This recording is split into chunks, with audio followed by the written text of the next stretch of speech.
네, 안녕하십니까. 중개사 법령을 담당하고 있습니다. 고종원입니다. 어느덧 8월인데 8월 모의고사 보셨네요, 여러분. 지금까지 고생 많이 하셨는데 이제 한 2달 정도 남았습니다. 시험까지. 남은 기간 동안 누가 열심히 하냐 여기에 따라서 합격, 불합격이 결정되니까요. 앞으로 잘하시면 됩니다. 자, 이번 모의고사를 보니까 전체적으로 봤을 때는 쉬운 문제는 좀 쉽고 또 일부 문제는 좀 어렵고 까다롭고 이렇게 난이도가 이렇게 좀 퍼져 있는 것 같습니다.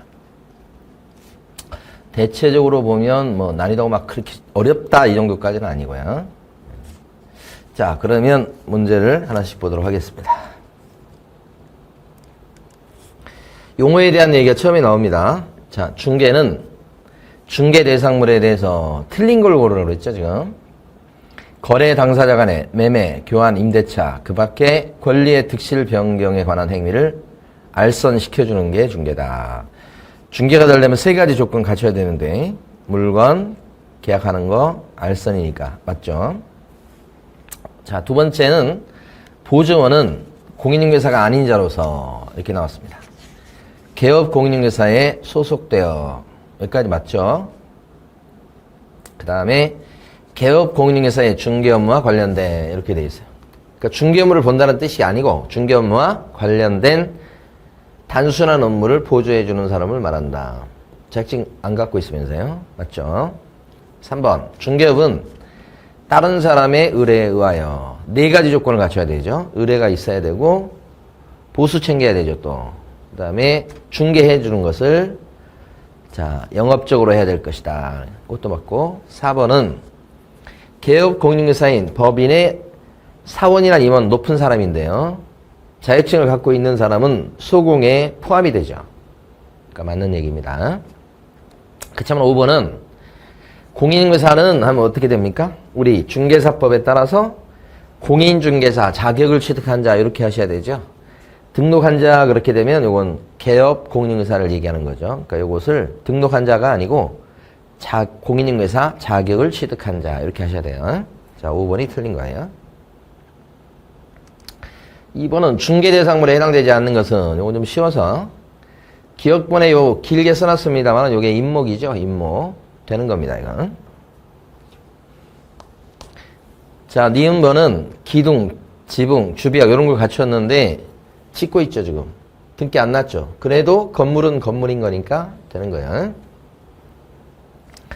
디귿번은 아파트에 대한 추첨계획 신청을 해서 당첨이 되면 분양 예정자로 선정될 수 있는 집이 아직 분양받는 건 아니고 될 수도 있는 집이니까 이런 철거빈 딱지 같은 것은 중개사물 될 수가 없겠습니다. 리을번도 안 되죠. 대토권. 쉽습니다. 해당하지 않는 걸 보라고 그랬으니까 디귿번하고 리을번이니까 3번이 답이겠네요. 3번 정책심의위원회 심의사항에 해당하는 것을 모두 고른 것은 그랬고요. 정책심의위원회 심의사항 암기해 두셔야 됩니다. 그래서 손해배상 책임 보장에 관한 사항이라든지 보수변경, 시험제도, 중개업의 육성 이런 것들이 이제 심의사항이 되니까 기억번 아니죠. 이런 거 없죠. 그 다음에 니은번은 중개업의 육성이니까 이건 목적입니다. 심의사항입니다. 목적이 아니고 보수변경도 이것도 심의사항. 근데 이건 아니죠. 옆에 설립에 대한 것은 심의사항이 아니고 니은하고 디귿번이니까 답이 2번이 되겠습니다. 4번 자격증 대여에 관한 설명 중 틀린 것은 그랬습니다. 1번에 보면 시도의사는 자격시험 합격자 결정 공고일로부터 한 달 안에 자격증을 교부하게 되어 있습니다. 이 자격증을 주는 사람이 누구냐 이거 아셔야 돼요. 시도지사죠. 그때는 합격자 발표하고 한 달 안에 주게 되어 있다. 이거 맞는 지문이죠. 2번 자격증에 재교부 신청하는 자는 재교부 신청서를 자격증을 원래 줬던 시도지사한테 제출한다. 여기 핵심은 자격증을 처음에 줬던 사람한테 재발급 신청한다 이런 뜻이고 이것도 수수료 내죠. 3번 맞는 얘기입니다. 지방자치단체 조례가 정하는 수수료 납부해야 되겠다. 수수료 내는 겁니다. 재발급 신청할 때. 4번은 유무상을 불문하고 자기의 자격증을 다른 사람한테 양도해서는 안 되겠다. 너무나 당연한 얘기예요. 예? 빌려주는 것도 안 되고 넘겨주는 것도 안 되고. 5번은 공인중개사 아닌 자가 공인중개사 명칭을 썼다. 이러면 크게 걸립니다. 과태료 정도가 아니고 1년 이하의 징역이나 1천만 원 이하의 벌금 이렇게 되겠습니다. 틀린 건 5번이네요. 예. 5번 문제에서 결격사유에 해당되는 사람을 모두 골라라 그랬고요. 기억방.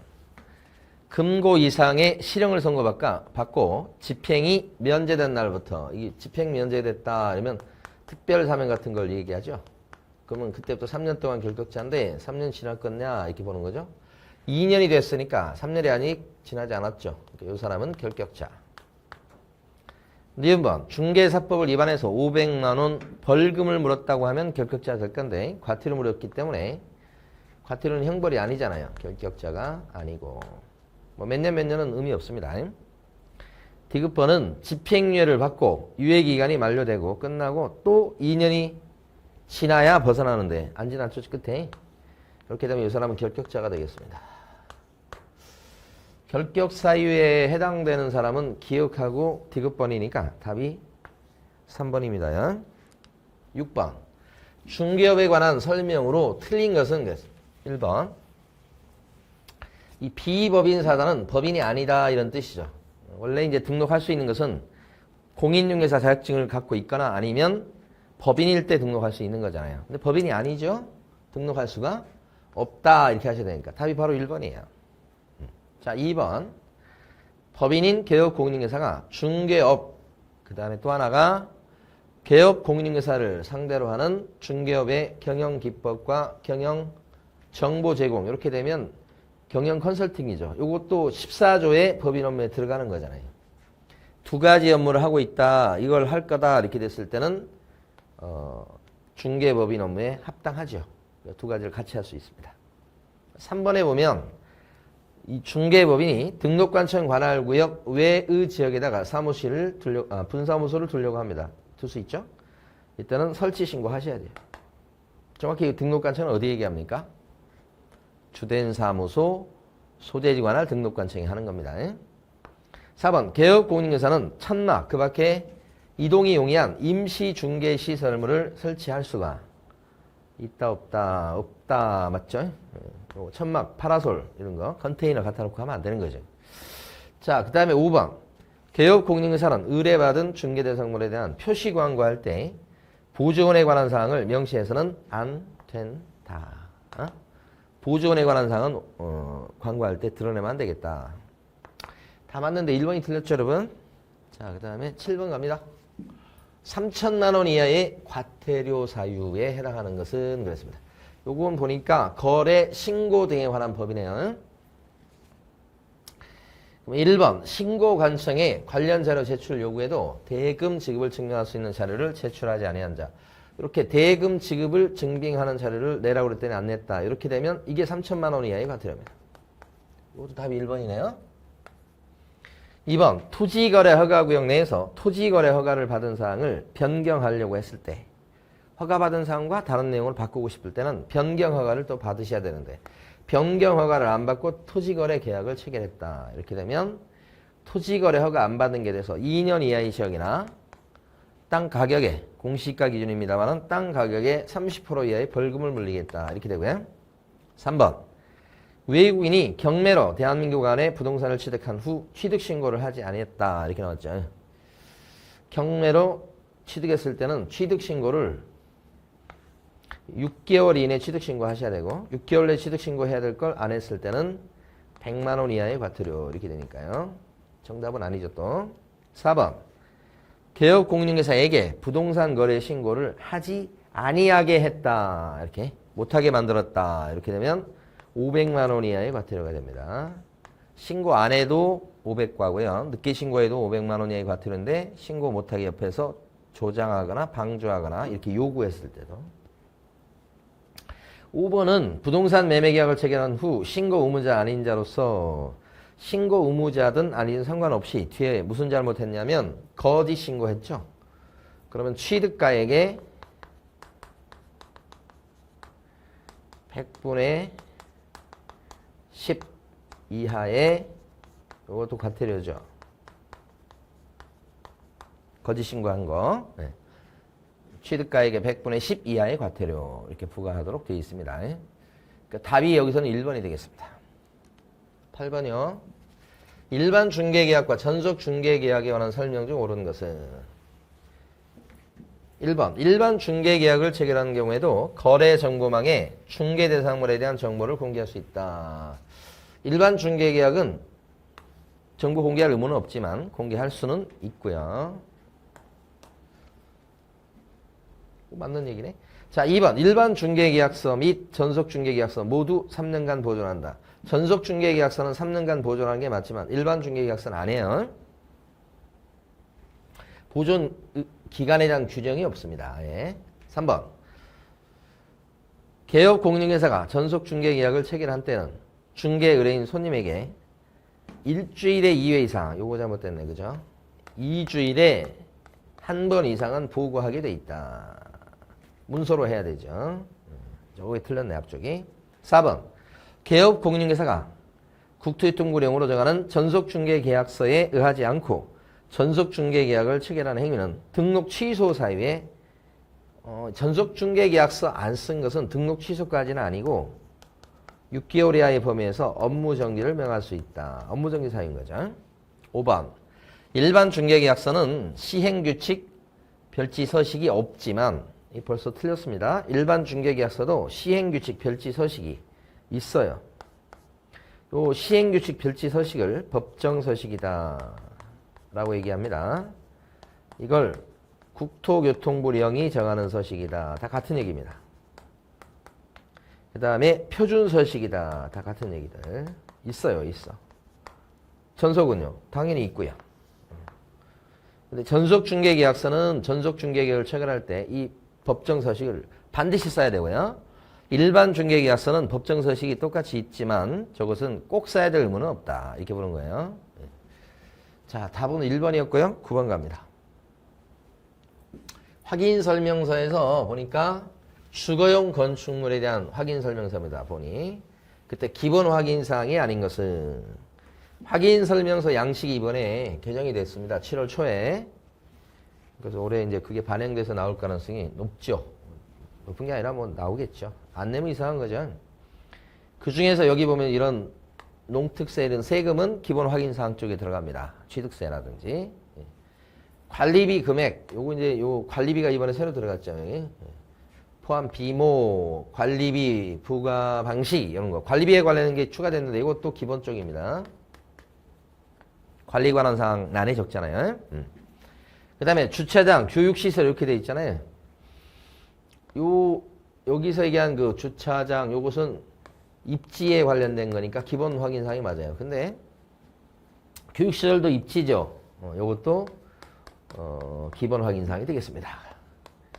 여기서 문제에서 반영되고 있지 않지만 입지 조건에 기재하는 항목 중에서 판매시설, 이마트 같은 게 빠졌어요.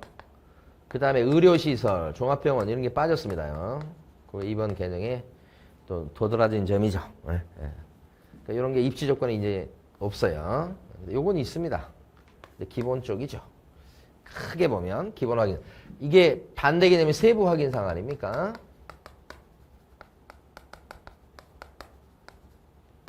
이렇게. 4번. 확정일자 부여 현황. 요게 새로 생긴 거죠, 여러분.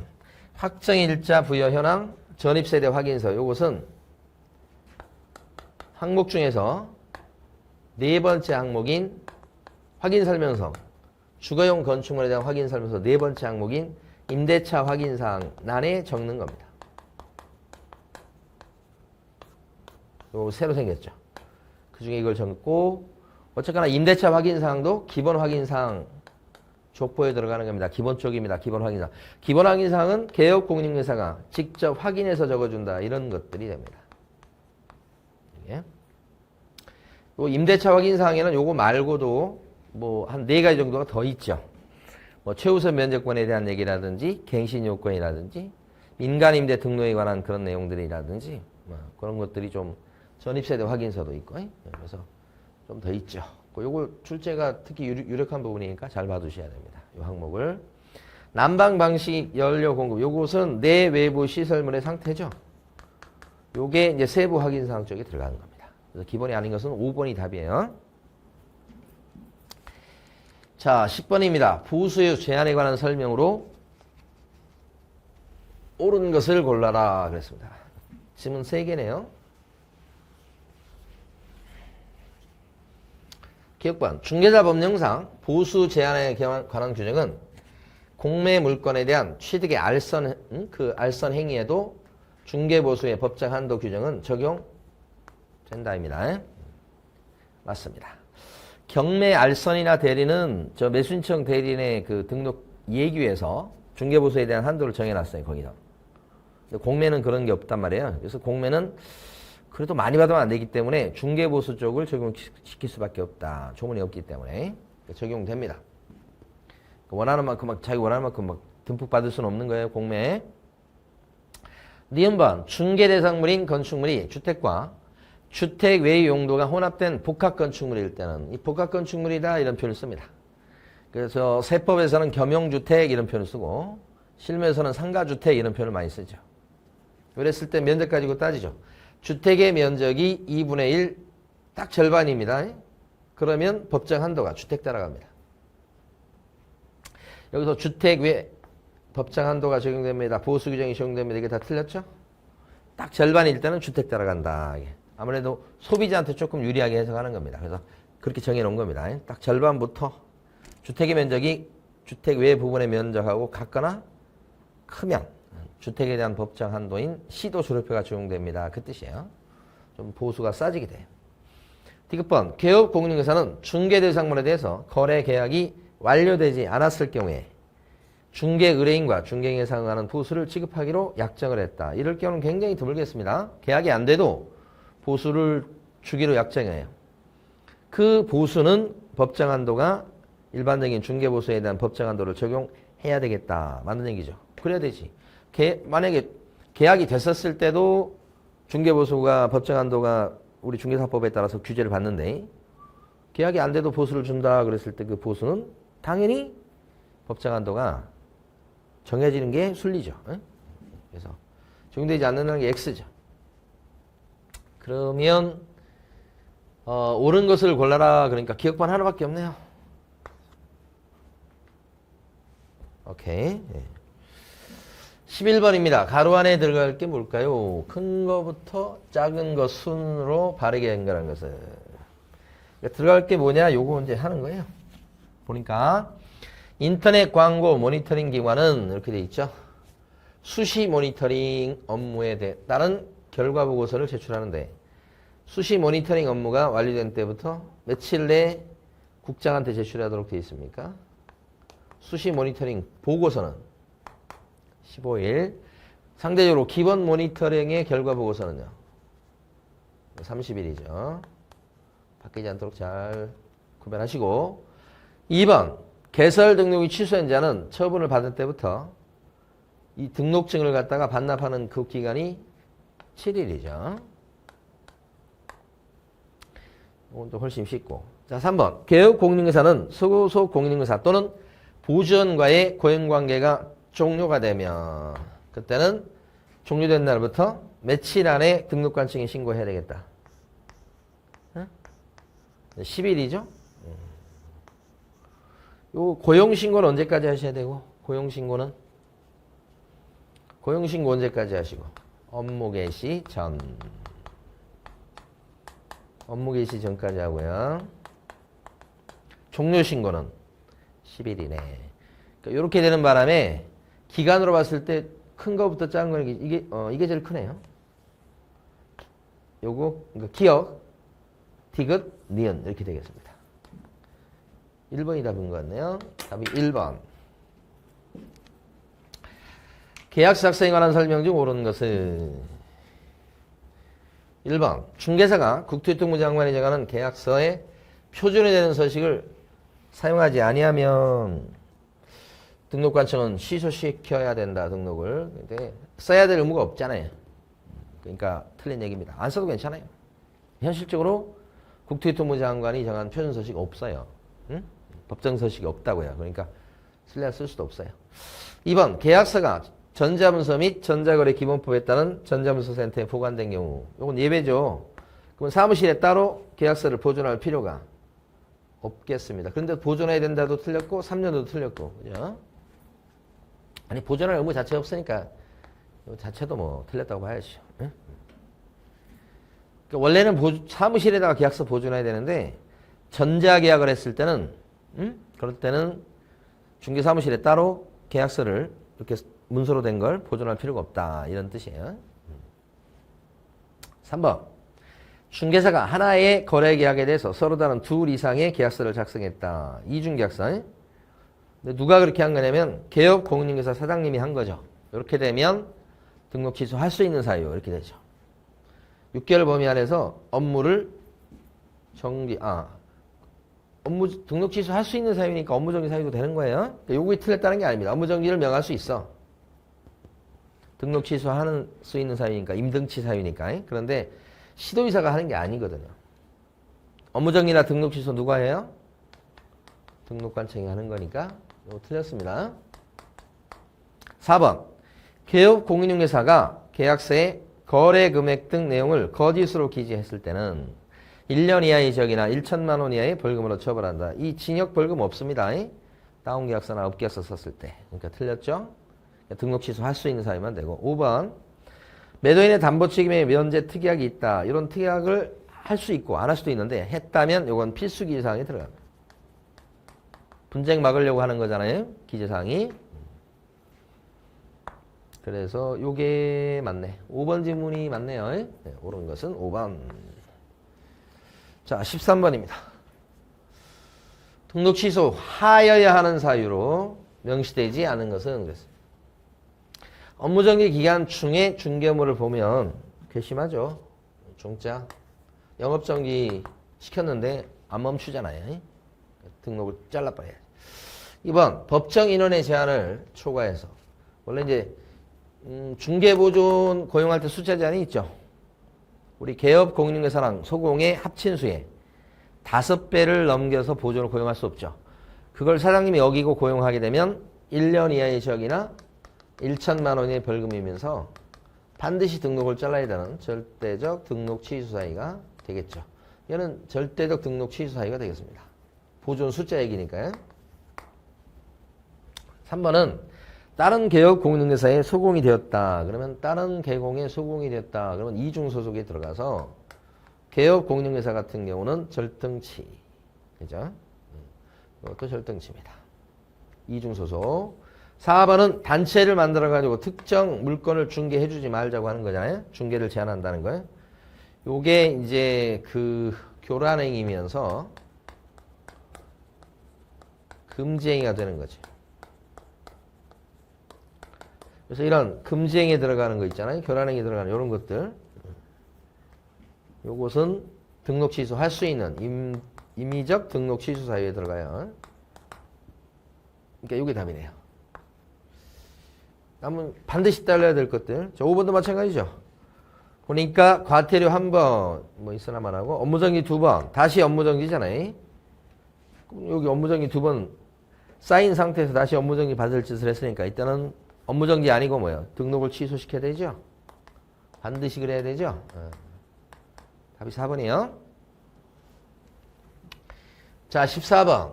거래정보 사업자의 지정을 취소할 수 있는 사유에 해당하는 것을 모두 골라라 그랬습니다. 1번. 법인인 거래정보 사업자가 해산이었다. 그래서 계속적인 설치 운영이 불가능하게 된 케이스죠. 취소 사유 맞습니다. 2번.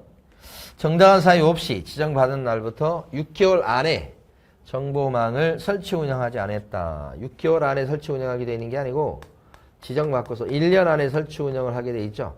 1년 안에 설치 운영 안 하면 취소 사유가 되는 게 맞아요. 6개월 가지고는 안 되고.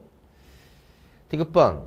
개업 공인중개사로부터 공개를 의뢰받은 중개 대상물의 내용과 다르게 정보망의 정보를 공개했다. 이렇게 의뢰받은 내용과 다르게 공개하게 되면 이때는 우리 거래정보 사업자는 지정 취소할 수 있는 사유가 됩니다. 다르게 공개하면 개업공인중개사가 준 정보에 한해서만 공개하게 돼 있으니까 그 개업공인중개사가 준 정보 이외의 사항을 공개하거나 다르게 공개하거나 개업공인중개사들을 차별해서 공개하도록 했다. 이렇게 되면 그때는 취소사유, 지정 취소사유가 되겠습니다.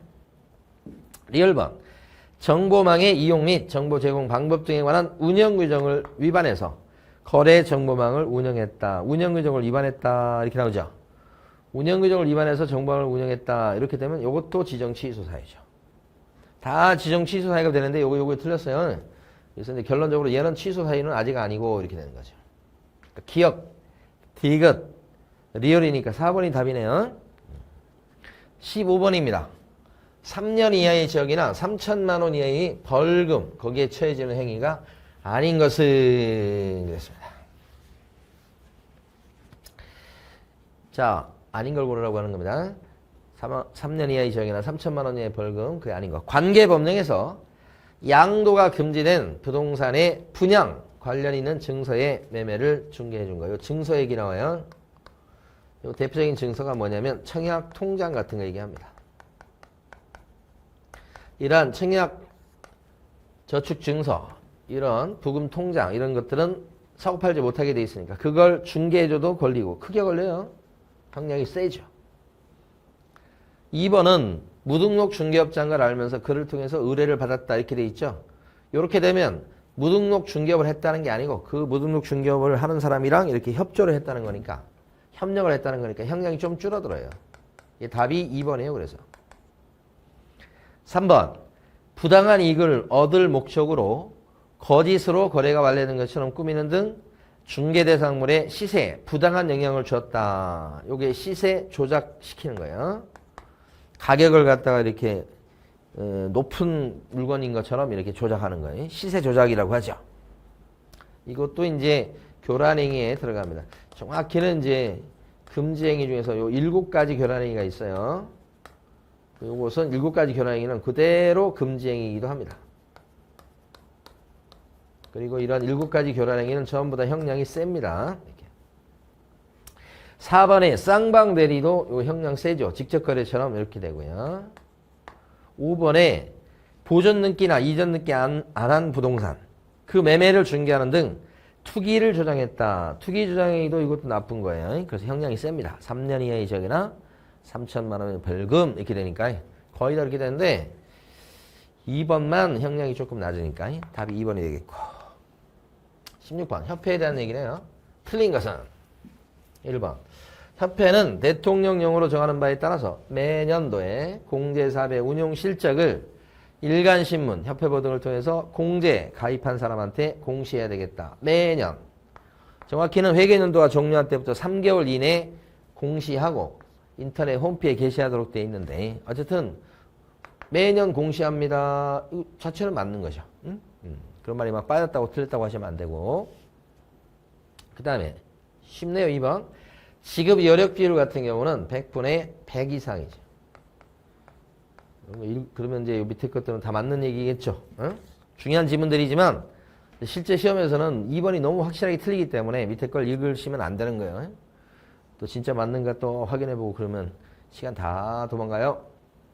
3번 국장은 협회의 임원이 공제사업의 사업을 건전하게 운영하지 못할 때 임원에 대한 징계 해임 요구를 할 수가 있다. 이 임원에 대한 징계 해임 요구를 누가 합니까?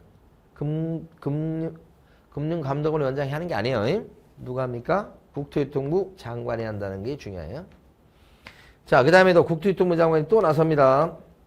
협회 자산 상황이 불량해가지고 사고 피해자들의 권익을 해칠 우려가 있다고 인정이 되면 불건전한 자산에 대해서 적립금을 늘리게끔 명할 수 있다 이 말이에요.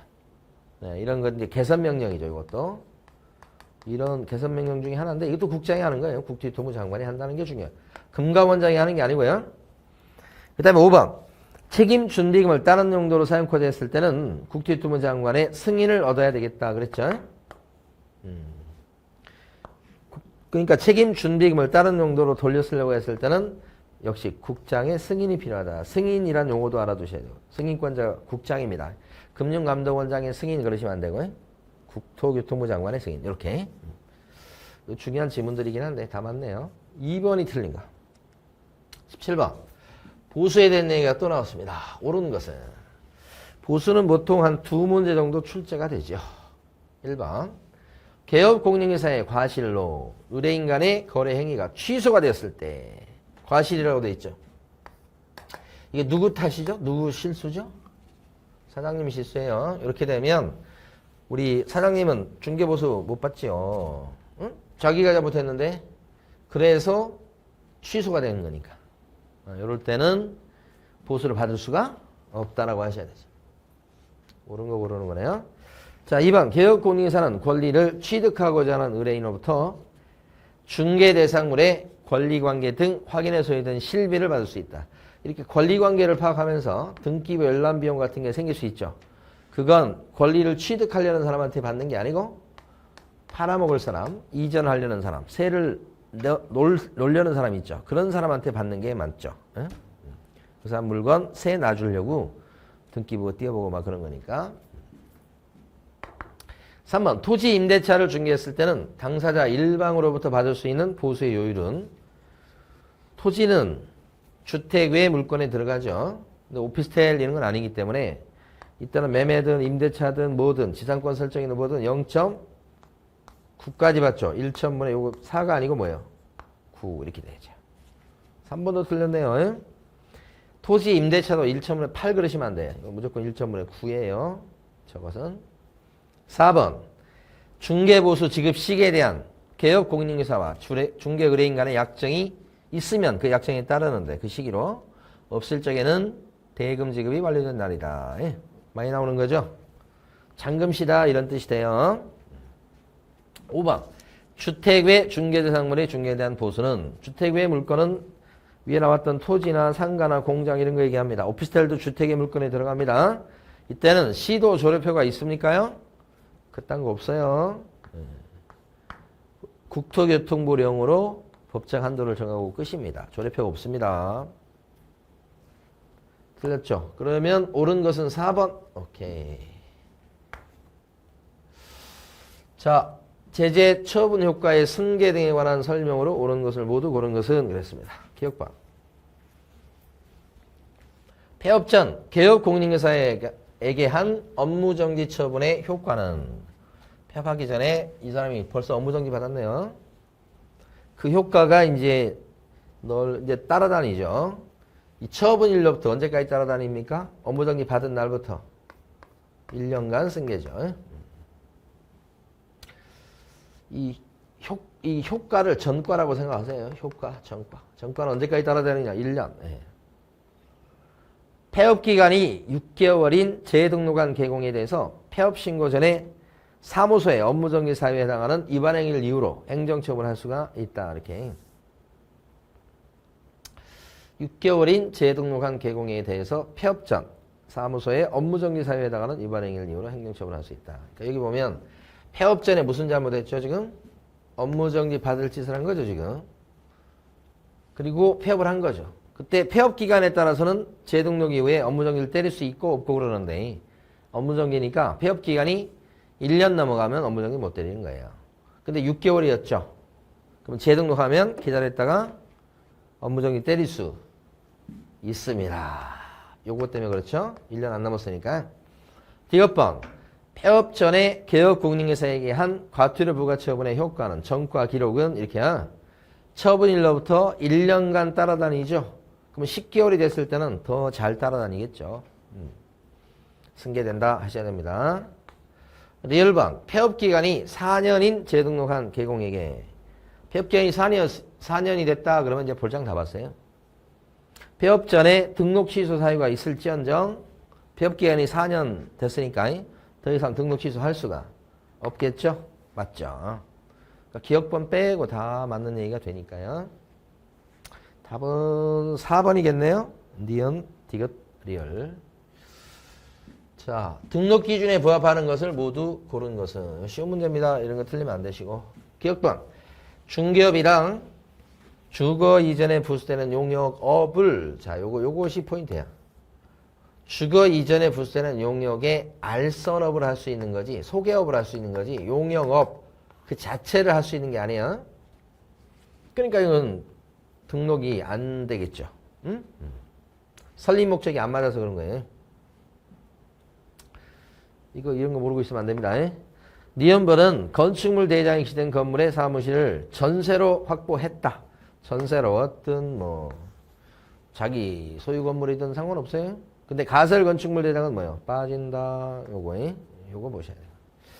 디귿번은 개설하려는 법인이 자본금 3천만 원인, 이거 자본금 딸려서 안 되겠어요. 그쵸? 뒤에 유한회사는 오케이인데 자본금이 5천 이상 돼야 되니까 안 되죠. 그러면 이거 뭐야? 부합하는 것은 니은번 한 개밖에 없네요, 여러분. 예? 자, 20번. 포상금 받을 수 있는 신고 고발 건수, 거기에 해당되는 것을 모두 골라라. 개혁반. 포상금을 받을 수 있는 경우가 어떤 게 있어요? 이게 중개사 법령상 이렇게 돼 있죠? 포상금 받을 수 있는 게 어떤 게 있어요?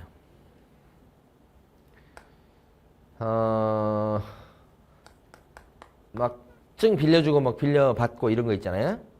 그 다음에 부정등록자. 그 다음에 무등록 중개업자. 그 다음에 개업공인회사 아닌 자가 표시광고한 경우. 그 다음에 또 뭐야.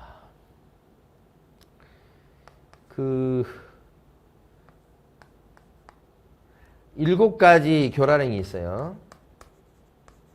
여기에 해당돼도 포상금 걸려 있습니다. 7가지 교란행위가 시세를 조작하는 부동산 사장님이나 또 단체 중개업 사장님들이 단체적으로 담합하는 그런 케이스, 이런 것들이 이제 7가지 교란행위 들어가서 이런 사람 일러 바치면 포상금 50을 주죠.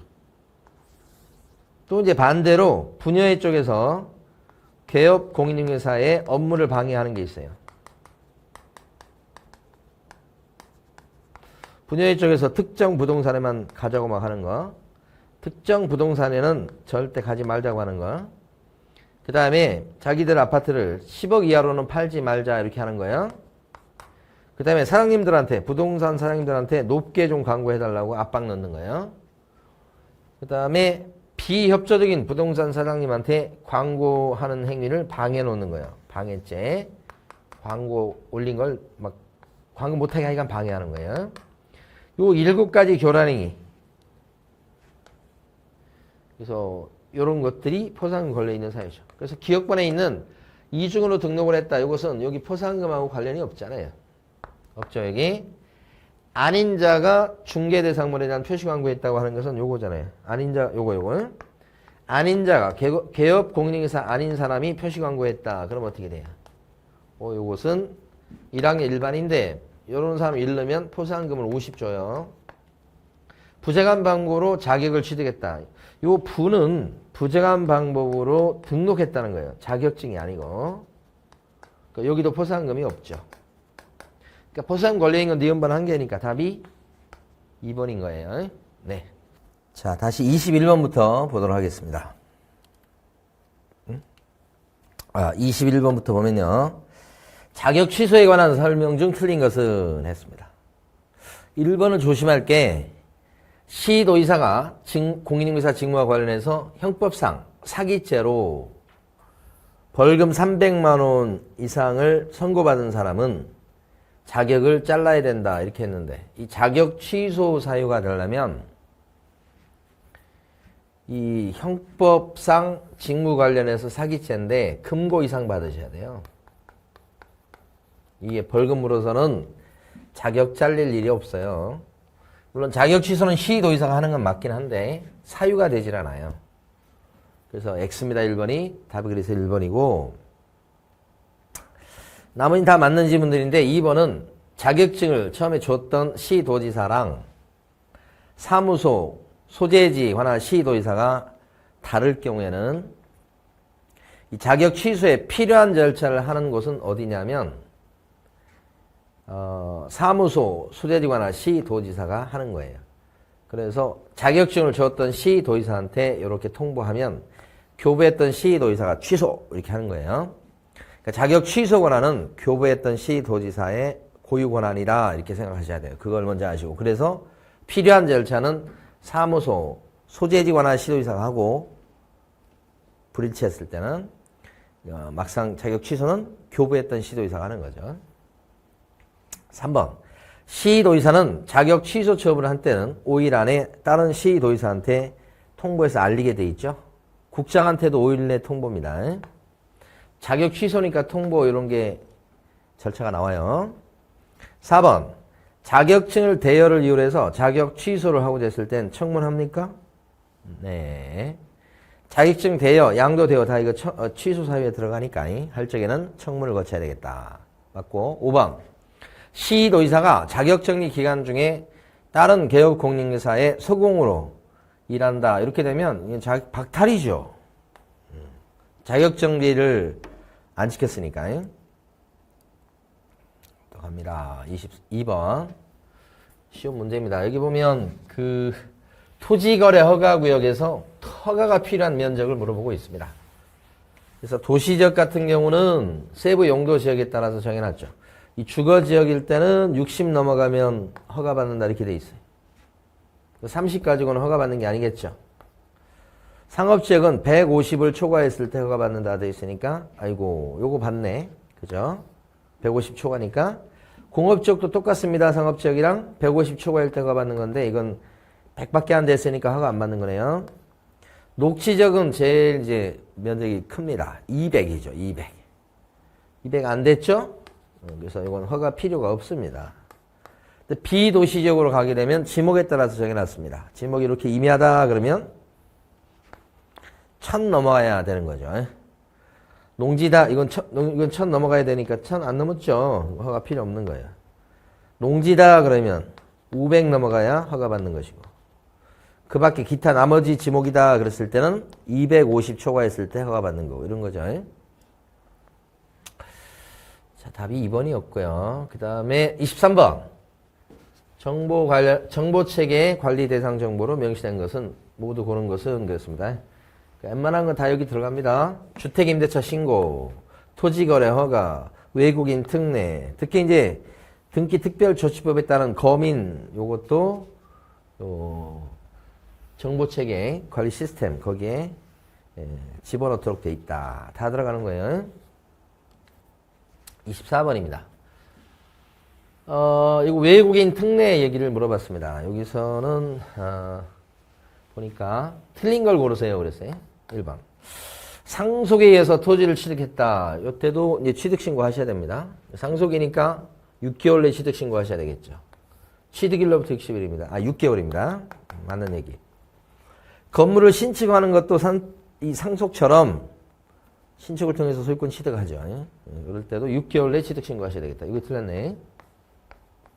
신축, 증축, 개축 요거 6개월입니다. 상속하고 같아요. 야생생물 보호 및 관리에 관한 법률에 따른 야생생물 특별보호구역이다. 이렇게 나왔죠. 허가대상 땅이죠. 이때는 계약을 체결하기 전에 신고관청으로부터 취득 허가를 받으셔야 되겠다. 허가 안 받고 취득하면 형사처벌 대상이 되죠. 그리고 취득도 무효가 됩니다.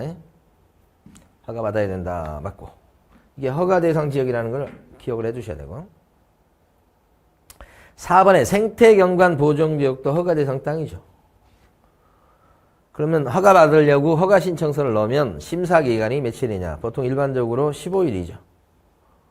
근데 허가 신청 넣었을 때 심사기간이 15일이 아니고 배인 30일이 되는 경우가 있죠. 이게 군사와 관련된 그런 지역들이 있죠. 그럴 때는 허가 신청서를 넣으면 30일 안에 허가 또는 불허가 처분. 거기다 연장 기간까지 또 있어. 30일 연장. 근데 그거 빼고는 다 여기 15일. 연장하는 것도 없고 이쪽은. 부동산을 증여받아 신고관청에 제출하는 취득신고는 여기 증여도 소유권 취득하는 원인 중에 들어가는데 증여는 계약이거든요. 그래서 증여 계약한 날부터 60일 내 취득신고 하셔야 되겠다. 근데 이때는 취득신고할 때 증여 계약서가 들어가야 됩니다. 서류로 알아두세요. 틀리게 나오진 않겠지만 증여다 그랬을 때 기간은 계약이어서 60일이라는 거 아시고 그 다음에 취득신고할 때는 증여 계약서가 서류로 더 들어가야 되는 거예요. 맞죠?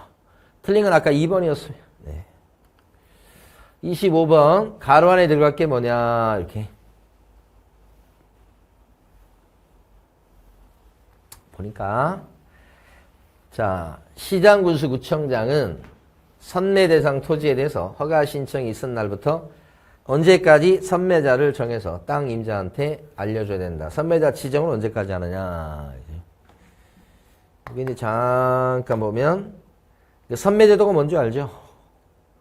먼저 살 사람이 있을 것 같으니까 그 사람을 먼저 얘기해봐라 이렇게 옆으로 빼놓는 거잖아요. 그래서 허가 신청이 있은 때부터 선매자를 정하게 되는데 선매자 지정. 응? 요 선매자 지정은 허가 신청이 있을 때부터 언제까지? 허가 신청이 있을 때부터 언제까지 선매자를 정합니까? 그러면 1개월 이내 선매자 지정 이렇게 돼요. 1개월 이내. 선매자가 정해지면 그때부터 또 한 달 안에 1개월 이내 선매 협의 완료. 선매 협의를 완료한다는 것은 선매 조서를 적어 놓는 걸 얘기합니다. 좀 더 한 달이죠. 그러니까 여기 보면 선매당 토지에 대해서 허가 신청이 있을 때부터 요거죠, 요거. 1개월 내 선매자. 요거 1개월이 들어가야 돼. 자, 두 번째. 선매자는 지정통지 받은 때부터 언제까지 소유자와 선매협의를 끝내야 되느냐. 요 1개월이. 이것도 1개월이에요. 동시에 선매자는 지정통지 받은 날부터 언제까지 협의 조서를 관청에 제출해야 되냐. 이것도 1개월이에요. 이게 두 개가 같은 겁니다. 협의를 끝낸다는 게 계약서를 쓰고서 그 다음에 조서를 만들어서 관청에 제출하는 것까지 얘기하는 겁니다. 두 개가 같은 거예요. 그러니까. 이거죠. 조서 만드는 것까지. 여기가. 뭐가 있냐면 여기는 안 나왔지만 선매자가 정해지면 그때부터 15일 이내에 선매 협의를 개시한다. 요게 있어요. 개시는 시작한다는 거죠. 그럼요, 개시는 어떻게 하냐? 선매자로 정해진 사람한테 서면으로 선매 가격 등 내용을 얼마에 사겠소 이 내용을 선매자로 정해진 사람한테 서면 통지하는 게 선매 협의 개시예요. 요 개시는 15일 안에 하도록 되어 있어요. 여기 지문에는 없지만 제가 주목하는 곳은 요 15일 요겁니다. 이거. 선매자가 정해지고서 15일 안에 협의 개시, 선매 가격 등을 서면으로 통지 이 말이에요. 여기 답은 이제 2번이겠습니다. 26번 틀린 것은 그렇습니다. 1번 허가 신청에 대해서 불허가 처분을 받은 사람은 불허가 받으면 거기에 대해서 이제 불만이 있을 수 있겠죠. 불허가 났으니까 계약을 못하는 거예요. 그때는 통지 받은 때부터 한 달 안에 불허가에 대해서 이의 신청도 할 수 있어요. 한 달 안에 또 할 수 있는 게 뭐냐면 매수 청구죠. 그러면 너가 사라 이런 식으로 매수 청구 들어갈 수 있다. 1개월입니다. 불허가 났을 때입니다. 2번 허가관청은 토지거래 허가를 받은 자가 허가받은 목적대로 이용하고 있는지 매년 요 시군구청장이 매년 실태조사를 한 번 이상 해라 이렇게. 이것도 맞죠. 예. 3번 업인으로서 업을 영위하기 위해서 그런 목적으로 허가받은 사람일 때는 특별한 경우가 아니면 취득일로부터 2년 동안은 허가받은 목적대로 업을 하는 목적대로 사용해야 되겠다 이 말이죠. 그러니까 이렇게 농업, 어업, 임업, 축산업 이런 거 나오면 이용 의무기간이 2년 이렇게 되죠. 틀린 거 없어요 지금까지는. 허가관청은 토지거래 허가를 받은 자가 농지법상의 이행강제금을 부과받은 경우라도 토지 이용 의무 위반에 대해서 이용 의무의 이행을 명해야 되겠다. 지금 농지에 대해서 이행강제금이 부과됐다는 얘기는 그 이행강제금 부과 전에 요게 있었을까요? 이행명령이 있었을 거라고. 농지에 대해서 야 농사죠 이런 식으로. 이걸 안 따르니까 지금 이행강제금이 부과된 상태인데, 예? 근데 이게 토지거래 허가구역 내에 들어갔는데 그 이용 의무에 위반한 거에 대해서 이용 의무를 또 이행명령을 또 해야 될 필요가 있을까요? 벌써 여기 들어갔는데 그러니까 다시 할 필요가 없는 얘기야. 그래서 이용 의무를 명해야 된다는 게 틀린 거예요. 요 농지에 대해서 이미 여기서 이행명령이 있었기 때문에 그런 거예요. 같은 거예요. 같은 거. 성격이. 5번 이행강제금 부과에 불복하는 사람은 허가관청에 이의제기할 수 있다. 이행강제금에 대한 이의제기는 언제까지 할 수 있습니까? 1개월이 아니고 고지받은 때부터 30일이죠. 여기 시험에 여러 번 나왔습니다. 이행강제금이에요. 토지거래 허가 처분이나 불허가 처분에 대한 이의제기는요. 이신청은 그건 1개월이에요. 근데 이행강제금에 대한 이의제기는 30일. 구별해 주시고. 27번입니다. 외국인에 해당되는 경우를 모두 골라라 그랬어요. 여기 이게 다 들어갑니다. 근데 여기서 기억번부터 리얼번은 들어갈 것 같아요. 그죠? 이제 미음번 가지고 고민하셔야 돼. 미음번은 외국 법령에 따라 설립된 법인인데 구성원의 절반 이상이 한국 사람이라는 거야. 여기에 여러분들이 낚이면 안 돼요. 절반 이상이 한국 사람이면 이건 외국인이 안 들어가는 거 아니야? 절반 이상이 아니라 전부 다 한국 사람이라도 요거 외국 법령에 따라 설립된 단체다. 요거요. 외국 법령에 따라 설립된 단체, 법인 이렇게 되면 무조건 외국인에 포함돼요. 응? 앞에서. 그러면 구성원의 절반 이상, 임원의 절반 이상, 자본금의 절반 이상, 의결권의 절반 이상이 외국 사람이다 그랬을 때 외국인이 포함되는 경우는 한국 회사일 때 그런 거예요. 한국 회사일 때나. 응? 그러니까 여기서 벌써 게임 끝났어요. 외국인이 들어갑니다. 이러든지 말든지. 전원이 한국 사람이라도 외국인이 들어갑니다. 이걸 따져보는 건 어떤 게요? 내국 법령에 따라서 설립된 법인일 때 따져보는 거예요. 그죠? 응? 미연번 착각 많이 하실 거예요. 답은 다 5번입니다. 28번. 이거 뭔가. 옳은 것은 모두 몇 개인가 보네요. 토지 매매 계약에 대해서 토지거래 허가를 받은 경우는 부동산 거래 신고를 한 것으로 본다. 이게 뭐야? 토지거래 허가는 허가고 부동산 거래 신고는 신고죠? 별개죠? 토지거래 허가 받았다고 부동산 거래 신고한 걸로 보는 거 아니죠? 문제 어렵습니다. 28번. 니은번. 주택법에 따른 사업계획 승인을 받아 조성한 대지를 공급합니다. 사업계획 승인을 받아가지고 대지를 갖다가 조성해서 그걸 공급하는 겁니다. 이때는 토지거래 허가구역 내에 들어갈지라도 허가규정을 적용할 필요가 없다. 왜냐하면 사업계획 승인이라는 얘기는 그 대규모로 하는 건데 거기 토지거래 허가를 원래 받는 거지만 나라에서 사업계획 승인을 내줘갖고 그 목적이 합리적이라고 봐가지고 진행하는 것이거든요. 거기다 뭐 토지거래 허가를 또 받으라고 하는 건 말이 안 되는 얘기죠. 안 맞아? 그러니까 필요가 없어? 적용이 없어.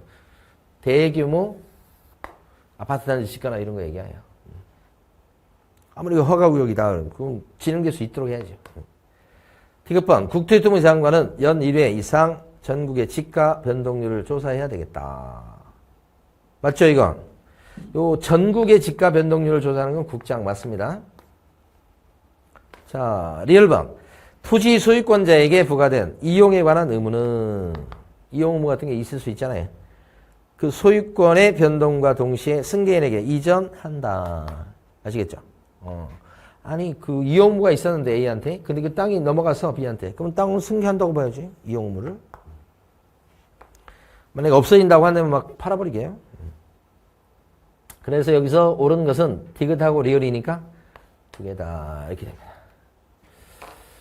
갑과 친구 을을 명의수탁자로 하는 계약명의수탁 약정을 맺었고 이에 따라서 을은 24년 8월 1일 병 소유의 엑스토지를 매수해서 을 명의로 등기를 했습니다. 친구 을을 앞세웠네요. 근데 그 부동산은 보니까 병 소유라고 돼 있죠. 병 건데 갑이 뒷돈을 대고 친구 을을 앞세워가지고 요렇게 매매도 하고 등기도 을 앞으로 했다. 뭐 이런 케이스 같아요. 옳은 거 해라. 골라라. 갑과 을의 위 약정은 무효다. 그랬습니다. 요 두 사람 사이 명의상 약정 요거 있죠, 요거? 요 약정은 친구 사이이기 때문에 금전 명의상 쪽에 들어갑니다. 100% 확실하게. 그 약정 무효죠. 요때는 요 사람이 선이다, 악이다, 상관없어요. 금전 명의상 쪽에 들어갔을 때 명의상 약정은 100% 무효. 이건 뭐예요? 무효인데, 이제 여기서 요 사람이 선이어서 이거 몰랐다 이 관계를. 그러면 그때는 노란 걸로 표시해 볼게요. 매매 계약을 유효로 보고 등기도 유효로 봐서 소유권자가 을이 되는 겁니다. 뭘로 앉아 있을 때는요. 이 사람 보호해 주려고 뒤집어지지 못하게 하는 거예요. 근데 만약에 이 사람이 악이다 그러면 어떻게 돼요? 보호해 줄 필요가 없죠. 그럼 매매 계약도 뭐예요? 무효고 등기도 뭐예요? 무효고 이렇게 돼. 그럼 소유권자는 이 사람이 악이다 그러면 병으로 취급해요. 됐죠? 그래서 갑니다. 갑과 을의 약정은 무효다. 이 선이 악이 얘기도 안 했는데 무효다. 그래도 맞습니까? 네, 맞아요. 그 다음에 니은번. 갑과 을의 위 약정을 병이 알지 못한 경우, 선이 노란 거, 그 약정은 무효다. 못한 경우에 또 무효다. 그래, 무효예요. 무조건 무효야, 이거. 명의상 약정이 무효라는 얘기입니다. 약정이 무효라는 얘기입니다. 맞는 얘기요. 대급번. 갑과 을의 위 약정을 병이 안 경우, 악이. 이거는 엑스토지의 소유권을 취득합니다. 을이 악일 때는 병이 취득한다니까. 병이 취득합니다. 틀렸고요. 갑과 을의 위 약정을 병이 안 경우, 악이. 을로부터 엑스토지를 갖다 매수하여 등기한 정은, 여기 넘어가는 것도 별개 문제죠. 선악을 불문하고 소유권을 정이 취득하죠. 취득하지 못한 자, 땡. 그죠. 요 두 개 틀렸습니다. 옳은 거 고르라고 했으니까, 기억하고 니은이니까 3번. 예? 30번입니다. 경매에 관련된 설명 중 틀린 것을 고르세요. 1번, 매수인이 대금 납부 기한 내에 대금을 납부하지 않아갖고 차순위 매수신고인이 허가를 받은 경우 매수인은 매수인청 보증금을 돌려줄 것을 요구할 수 있다. 요게 좀 어려운데요. 여기서 보면 매수인이란 말이 나오고 차순위 매수신고인이란 말이 나오죠.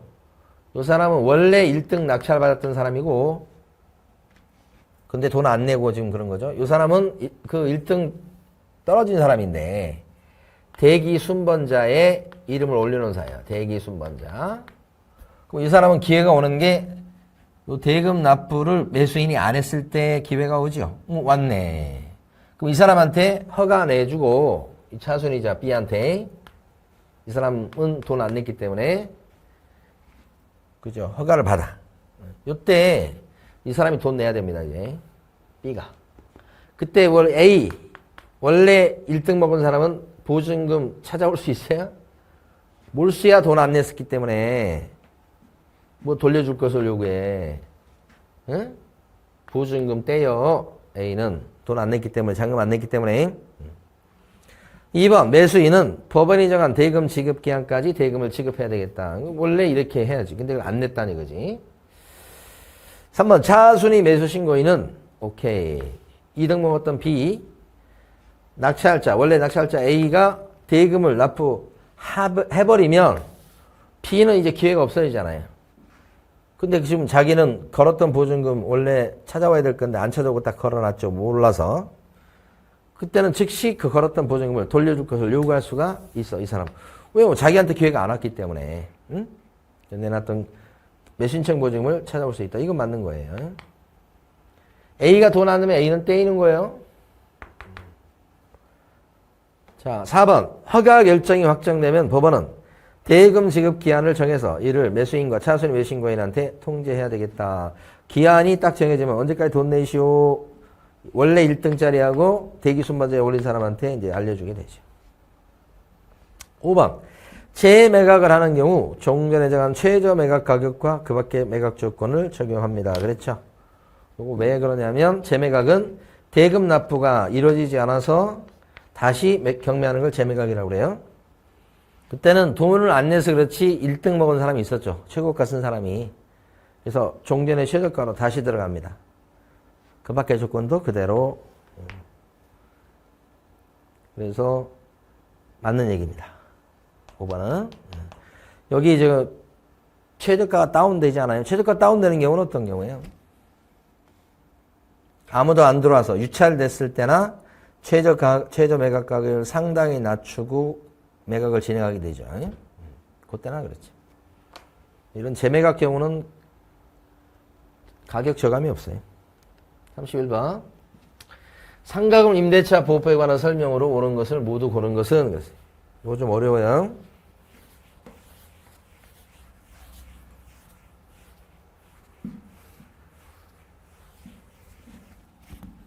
여기 보면 환산보증금 초과임 이렇게 여기 초과보증금에 해당돼요. 그럼 요때 인정되는 게 뭐 대항력이랑 인정을 하고 그 다음에 무슨 뭐 갱신요구 이런 거 인정이 되고 권리금 보장이 되고 뭐 이런 거나 적용되는 거예요. 3기 연체일 때 해지할 수 있고 뭐 이런 거나 적용되는 거라고요. 그 빼고는 이제 적용되지 않나요, 보통. 기억방. 임차인은 등기가 없는 경우에도 건물을 인도받아 사업자 등록을 신청할 때는 다음 날부터 제3자한테 대항력이 생긴다. 이거 추가 보증금일 때 이거 대항력 인정돼요. 내연방. 임차한 건물에 전부 또는 일부가 멸실되어서 일부 멸실도 들어갑니다. 목적을 달성하기 힘들겠다 이렇게 되면 임차인의 갱신 요구를 갖다가 우리 임대인이 거절할 수 있죠. 갱신 요구에 대한 제도도 적용됩니다. 초과 보증금일 때. 그래서 이게 갱신 거절 사유가 되면 거절할 수 있는 거죠. 디귿번. 임대차가 종료되기 전에 보증금이 반환되지 아니한 경우 임차인은 임차권 등기 명령 신청을 할 수 있다 그랬어요. 임차권 등기 명령 신청 제도는 없잖아 여기에. 그래서 임차권 등기 명령 신청도는 못 써먹습니다. 초과 보증금일 때. 근데 여기서 이제 종료되기 전에 이걸 할 수 있다는 거, 이 자체도 벌써 틀려먹었어요. 종료됐는데 보증금을 돌려주지 않을 때 이걸 사용할 수 있는 거죠. 이 제도를.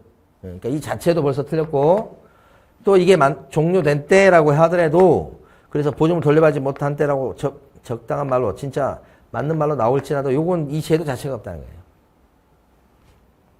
리얼번. 임대인은 1년 미만으로 정한 기간에 유예함을 정할 수 있다. 이거 리얼리테일 제일 어려워.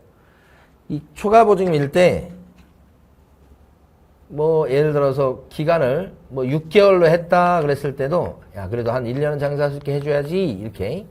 최소한 1년을 보장하는 요 제도 있잖아요. 이걸 최단기간 보장이라고 해요. 이 최단기간 보장 규정은 초과 보증금일 때 적용되지 않아요.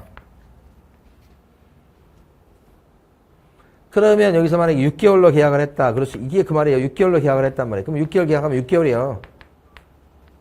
그러면 6개월 됐을 때 임대는 뭐라고 할 수 있어? 나가라고 할 수 있지. 임차인은 나간다고 할 수 있죠. 6개월 정했으니까 그 기간에 따라서. 응? 그러니까 6개월 정했다 그러면 임대인도 그 유예함을 주장할 수 있지. 맞는 얘기예요. 응? 맞는 얘기예요. 이게 만약에 이 초과 보증금이 아니고 그냥 일반적인 상가건물 임대차라면 이거 틀린 얘기예요. 리얼반. 잘 생각해 보세요. 이해가 쉽지 않을 텐데. 그래서 답은 저기 디귿번 빼고 맞는 거예요. 기억 리얼이니까 3번이 답이네. 32번요. 주택임대차 보호법에 대한 설명 중 틀린 것은 1번. 주거용 건물인지 여부는 공부상 표시만을 기준으로 할 것이 아니라 실제 용도에 따라서 정해야 될 것이다. 동글뱅이. 소액 임차인은 경매 신청 듣기 전에 대항 요건을 갖추어 보증금 중 일정액에 대해서 다른 담보 물권자보다 우선해서 변제받을 권리를 얘기한다. 이게 최우선 변제권이죠. 그러려면 경매 넘어가기 전에 대항 요건을 갖췄다. 이렇게. 그럼 세치기를 보증금 전부를 해요? 아니요. 그중에 법에서 허용한 일부만 세치기 하는 거예요. 세칙이라고 하는 게 딴 권리자, 선순위 권리자보다 앞서니까 세칙이라고 한 거예요. 자, 3번. 대항력을 취득한 이후에 확정일자를 부여받은 경우에 우선 변제의 효력은 확정일자 받은 날부터 발생한다. 이거 대항력을 먼저 취득했기 때문에 확정일자 받은 때부터 발생한다. 이렇게. 맞는 거예요. 4번. 임차인이 전입신고를 올바르게 했는데 공무원이 참고로 다른 집원에다가 틀리게 올려놨더니 공무원 이거 징계받아야 되겠네. 자, 그런 공무원 책임이죠. 요럴 때는 대항력 인정해줘 버려요. 공무원 전적으로 잘못했으니까. 4번 틀린 거예요. 5번. 임차권 등기 명령 집행에 따른 임차권 등기를 마친 임차인은 대항력권을 상실하더라도 이미 취득했던 대항력 또는 우선 면제권을 상실하지 않는다. 임차권 등기의 이게 장점이죠. 그래서 대항력과 우선 면제권을 연장시키는 그런 효과가 생긴다. 틀린 건 아까 4번입니다. 자, 그 다음에 33번. 확인 설명서를 작성하는 경우에 제외하거나 생략할 수 있는 것을 모두 골라라. 너무 쉽죠? 세금 제외한다. 공시지가나 건물의 공시가격은 생략할 수 있다. 공법상 이용제한 거래규제는 임대차일 때, 이거 임대차일 때 다 얘기하는 겁니다. 생략할 수 있다.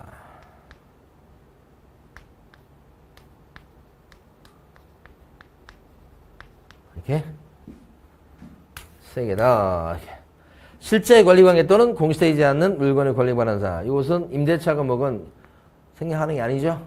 기억, 니은, 디귿이 답이야. 4번. 34번요.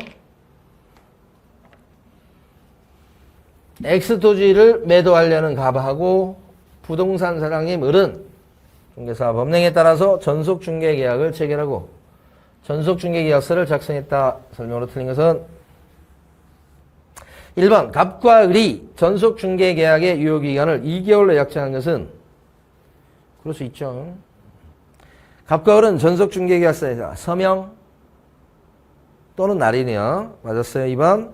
3번 X토지에 대해서 확인 설명 의무를 이행하는데 우리 손님은 의뢰인은 협조해야 되겠다. 그렇지. 좀 물어보면 잘 답을 해야 될 거 아닙니까? 어쩌소 이렇게 물어보면 4번 전속중개계약에 정하지 않는 사항에 대해서는 갑과 을이 합의해서 별도로 정할 수 있다 하지. 이건 너무 상식적인 거죠. 5번 을이 X토지의 정보를 공개했을 때 지체 없이 갑에게 공개 사실을 문서로 통지해야 되겠다. 공개했다고 지체 없이 알려주는 거죠. 정보 공개는 7일 내에 하는 거지만 공개했다고 통지하는 것은 지체 없이. 4번 틀렸죠? 쉬운 문제입니다. 35번. 요것은 매수신청 대리인과 관련된 문제입니다. 옳은 것을 고르세요. 1번. 갑은 중개업을 휴업을 했을 적에 휴업한 날부터 10일 내 지방 법원장한테 그 사실을 신고해야 되겠다. 우리 요 중개업소 사장님 개공은 매수신청 대리인이도 하다 그러면 중개업소를 휴업을 하려고 하잖아요. 그러면 등록관청에는 미리 신고해야 됩니다. 그러면 등록관청에 미리 신고하고 그 다음에 이제 휴업을 한 거잖아요. 휴업신고 한 거잖아요. 그 다음에 매수신청 대리인으로서 지방법원장한테 다시 10일 안에 휴업신고를 해라 이거지. 그러니까 중개업소를 휴업했을 때는 신고 2번 합니다. 등록관청에는 미리 신고하고 휴업하기 전에 지방법원장한테는 10일 안에 휴업신고하고 중개업소를 휴업했다고 신고하는 겁니다. 맞는 얘기. 니은번 개업공인중개사는 사건을 위임받은 때에는 사건 카드에다가 적고 서명 날인하고 나서 5년간 보존하신다. 사건 카드의 보존기간 5년 맞죠? 이거 맞는 질문. 근데 디귿번은 중개업소를 폐업하고서 갑의 매수신청 대리인 등록이 취소된 경우 원래 중개업소가 폐업이 되면 매수신청 대리인도 등록 취소 사유가 되는 거 맞죠? 원래 등록 취소되면 3년 동안 매수신청 대리인으로 재등록이 안 되는 거죠. 원래는 등록 잘리면. 근데 이것은 자발적인 폐업으로 중개업소가 없어지는 바람에 할 수 없이 등록을 자른 게 돼서 법 위반이 아니죠. 그래서 일단은 등록 잘려도 3년 동안 매수신청 대리인으로 등록이 안 돼요. 이런 것은 적용이 없죠. 따라서 3년이 지나지 않은 갑일지라도 매수신청 대리인으로 등록할 수가 있는 거죠. 그래서 틀린 거죠. 디귿번 하나가 틀렸고 옳은 것이니까 기억 니은이니까 답은 3번이겠습니다. 예. 36번. 요 지금 집합 건물에 관한 법이 최근에 3번이나 연속 나왔으니까 어느 정도는 대비할 필요가 있겠다. 중개 실무에도 이게 계속 나올 모양이에요. 자, 틀린 겁니다. 이번 요 문제는 구분 소유자는 건물의 보존에 해로운 행위나 그 밖에 건물의 관리 및 사용에 관해서 구분 소유자의 공동이익에 어긋나는 행위를 해서는 안 되겠다. 상식적인 얘기죠. 자, 2번. 공용 부분에 대한 공유자의 지분은 복도, 이런 거. 게스트하우스, 이거에 대한 공유자의 지분은 그가 가지는 전유 부분의 처분에 따른다. 그래야 되겠지. 1103호를 팔았는데 복도가 안 따라간다면 말이 안 되네. 게스트하우스에 대한 지분도 넘어간다고 봐야지. 3번. 전유 부분이 주거용 용도로 부당됐을 때 구분 소유자는 정당한 사유 없이 그 부분을 주거 외 용도로 사용하거나 그 내부 벽을 철거하거나 파손해서 증축, 개축하는 행위를 해서는 안 되겠다. 1103호를 딱 이제 이 사람이 분양받고서는 그 주거용으로 안 쓰고 거기서 뭐 점집을 한다든지 그러면 안 되는 거 아니에요? 철거, 파손, 이런 거. 다른 내부, 내력벽 철거 이런 거 하면 안 되지. 당연히. 이건 상식적인 얘기예요. 구분 소유자는 전유 부분이나 공용 부분을 보존하거나 개량하기 위해서 필요한 범위 내에서 다른 구분 소유자의 전유 부분의 사용을 청구할 수가 없다. 청구할 수 있어요. 이게. 내 전유 부분에 이제 어떤 고칠 일이 생겼단 말이에요. 그럼 필요에 따라서 아랫집이나 윗집이나 이걸 쓴다고 할 수 있어요.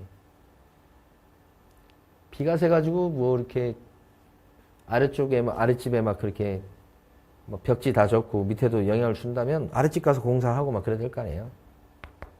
그리고 4번 틀린 거예요. 5번. 대지 위에 구분 소유권의 목적인 건물이 속하는 한동 건물이 있을 때 그 대지의 공유자는 건물 사용에 필요한 범위 내에서 대지에 대해서 분할을 청구하지 못한다. 너무 상식적인 거 아닙니까? 대지의 공유자가 있는데 대지 위에 구분 소유권의 목적인 건물이 건물주인들이 여러 명 있는데 그 대지의 공유자는 이거 지금 공유자들이 있어요. 건물에 사용한 필요한 범위 내에서 대지에 대해서 분할을 청구하지 못한다. 이거 대지를 쪼개버리면 어떻게 되냐, 이 건물. 법적으로 붕 뜨게 되죠. 맞는 얘기죠. 자, 37번입니다. 일반 중개계약서 작성할 때 기재할 사항이 하는. 근데 이제 핵심은 일반 중개계약서가 아니고 여기 매수. 기재할 사항이 뭐냐. 매도하고 다르죠. 매도할 때는 공법상 어떤 용도 지역이냐, 언제 지은 거냐, 권리관계는 대출이 있냐 없냐, 현재 용도로 뭘 쓰고 있냐 이런 것들이 필요하지만 매수할 때는 이제 이거 필요하지. 어떤 지역 걸 원하십니까? 어떤 지역 걸 세를 원하세요? 어떤 지역 사고 싶으세요? 이런 거 있잖아요. 희망 지역, 희망 가격 이런 거예요. 답은 3번이야. 이것도 쉬운 거예요. 38번. 좀 까다로울 수 있네, 이거. A씨의 중개사무소를 둔 개업공인회사 갑은 B씨에 소재하는 을소유의 오피스텔. 오피스텔이 나왔습니다. 주택 외 물건에 들어가죠.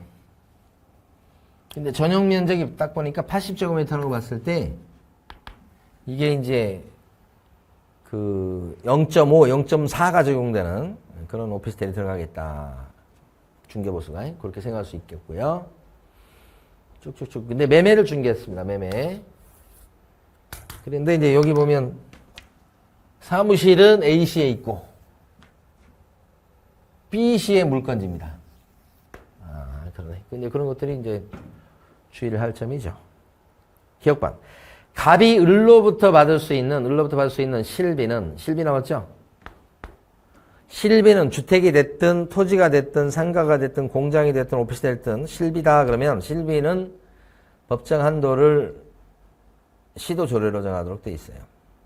어떻게 시도조례는 사무실 따라갑니다. 중개업소 사장님. 그러니까 을로부터 받을 수 있는 실비는 이게 오피스텔이지만 실비는 B씨가 속한 시도 조례에 따른다. B씨가 속하는 게 아니고 물건지죠. 물건지 아니고 A씨 사무실이 있는 곳에 시도 조례가 법정 한도를 정한다 이 말이야. 오피스텔이다 그래도 조례가 적용됩니다. 근데 B씨가 아니고 뭐예요? A씨. 니은번 갑이 병으로부터 받을 수 있는 보수의 상환요율은 거래 금액의 1천분의 4다 그랬는데 이게 오피스텔인데 지금 이게 매매잖아요. 1천분의 5죠. 응? 임대차가 사고. 디귿번 갑은 을과 병으로부터 보수 지급 시기에 대해서 계약 체결 시의 절반, 대금 시, 잔금 시 절반을 지급하기로 약정할 수 있다. 얼마든지 안 주기로 할 수 있는데요. 이렇게 나눠서 준다. 그것도 감사하지. 맞는 얘기. 리얼번 주택의 중개에 대한 중개보수 및 실비 규정을 적용합니다. 주택을 적용합니까 여러분? 이런 오피스텔인데 주택 외에 중개 대상 물건이 적용돼서 국토부령이 법정 한도를 정하게 되죠. 조례표가 없죠. 얘는 중개보수는. 이것도 틀렸죠. 주택이 아니고 주택 외의 물건 적용됩니다. 그래서 디귿번 빼고 다 틀렸어요. 그렇고요. 그러면 딱딱딱딱딱 보니까 그렇고 답이 여기 디귿이니까 뭘 고라고 그랬죠? 옳은 거 고라고 그랬죠? 디귿번 하나야. 답은 2번이네요.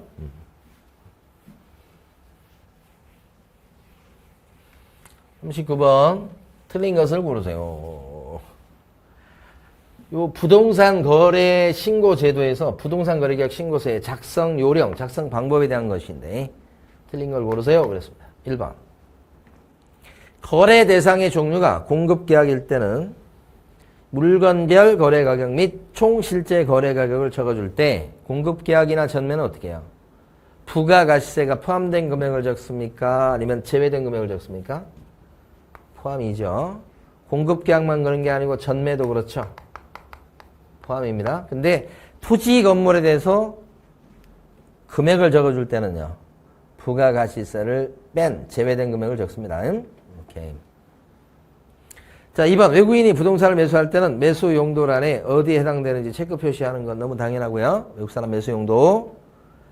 종전 부동산란을 적을 때는 어떤 경우에 적어주는 겁니까? 분양권이 아니고 입주권 매매일 때 적어주는 거죠. 요거 틀렸네. 4번 소재지는 집원까지 적는 경우가 있고 물론 가로안에 있는 것처럼 아파트 빌라 같은 경우는 호수까지. 그 다음에 지목이나 면적은 토지 대장상에 나오는 지목 면적을 적어주고 맞죠? 여기는 안 나왔지만 여러분 알아두실 게 대지권 비율이 있죠. 대지권 비율은 건축물 대장에 나온 대지권 비율을 적습니까? 아니면 등기부에 나온 대지권 비율을 적습니까? 등기부를 이렇게 부르죠. 등기사항 증명서라고. 대지권 비율 그러면 등기사항 증명서 요거 꼭 알아두시고. 5번 조건 및 참고사항란은 계약 내용에 조건이나 기한을 붙였을 때 거래와 관련된 참고 내용이 있으면 적어준다. 이런 얘기죠. 별거 없죠? 자, 마지막 40번 문제 보겠습니다. 분묘기지권에 대한 설명으로 옳은 것은 이렇게 했습니다. 1번 분묘기지권의 존속기간은 지상권 유사의 물건이긴 하지만 지상권 존속기간에 대한 규정이 유추 적용되지 않는다고 그랬어요. 지상권 유사의 물건인 건 맞지만 그거 오해하시면 안 되고 저 지상권 규정을 적용하지는 않습니다. 그럼 어떻게 해요? 분묘가 남아있고 관리를 계속하는 한 분묘기지권은 영구적이다 이렇게 보는 것이 판례 입장이죠. 응? 30년 이렇게 되는 게 아니고 다만 장사 등에 관한 법이 시행된 뒤에 설치된 분묘에 대해서는 설치기간을 30년 최장 60년 제한받는 게 있기 때문에 그에 따른 제한은 받을 수밖에 없는데요. 그렇다고 해서 분묘기지권의 존속기간이 무조건 그냥 30년이다. 이렇게 되진 않는다고. 이거 예민한 문제입니다. 1번.